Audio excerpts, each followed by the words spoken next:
I-pull nyo lang pa ganito. Oh.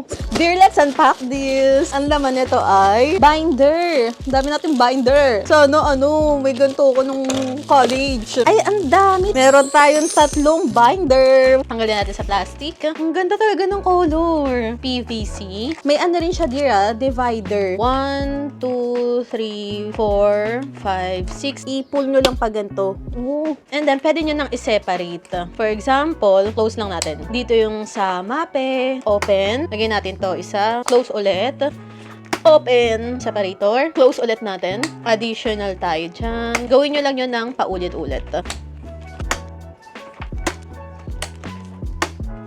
So, yan na na-separate ko na, dear. Tapos, dito sa gilid, pwede nyo lagyan dyan ng mga subject ninyo. Kunyari, dito yun sa art. Lagay nyo dyan. And may mabibiling refill nito kapag naubos na. Napakamura lang din. Ganito yung paper niya. Smooth yung texture. Ilalagay ko na lang dyan sa yellow basket.